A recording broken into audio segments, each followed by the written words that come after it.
சம்மருக்கு எல்லாருமே நம்மளுக்கு ஜில்லுன்னு ஜூஸ் குடித்தா நல்லா இருக்கும்னு நினப்போங்க. இது வந்து ஹெல்த்தியாக குடித்தோன்னா நம்ம ஹெல்த்தியாக குடித்தோம் அப்படிங்கிற இன்னும் கொஞ்சம் திருப்தியோடு இருப்போம்.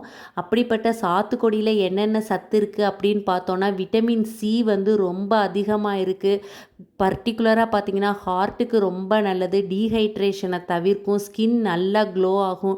டைஜஷனை இம்ப்ரூவ் பண்ணும். இம்யூனிட்டியை வந்து பூஸ்ட் பண்ணும். பிபி வந்து பேலன்ஸ் ஆகும்.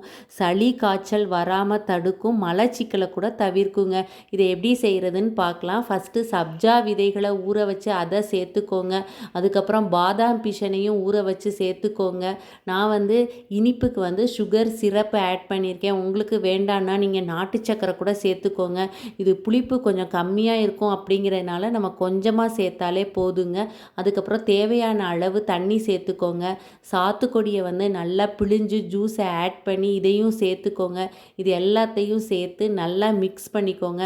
நான் வந்து ஒரு 5 பேருக்கு ஜூஸ் போடணும் அப்படிங்கிறதுனால ஒரு 4 பழத்தை பிழிஞ்சு அப்படியே ஆட் பண்ணி விட்டுருக்கேங்க. இதை எல்லாத்தையும் நல்லா மிக்ஸ் பண்ணி விட்டுட்டு நம்மளுக்கு கூலிங்காக வேணும் அப்படின்னா இது கூட வந்து ஐஸ் க்யூப் வந்து சேர்த்துக்கோங்க.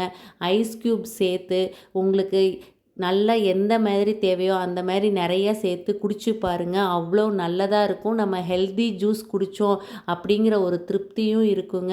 என்னோடய சேனல் பிடிச்சிருந்ததுன்னா மறக்காமல் என்னோடய சேனலை சப்ஸ்கிரைப் பண்ணுங்கள், லைக் பண்ணுங்கள், ஷேர் பண்ணுங்கள், கமெண்ட் பண்ணுங்கள். நீங்களும் இந்த ஹெல்தியான ஜூஸை டெய்லி குடிச்சிட்டு எப்படி இருக்குது அப்படிங்கிறத கீழே கமெண்ட்டில் சொல்லுங்கள்.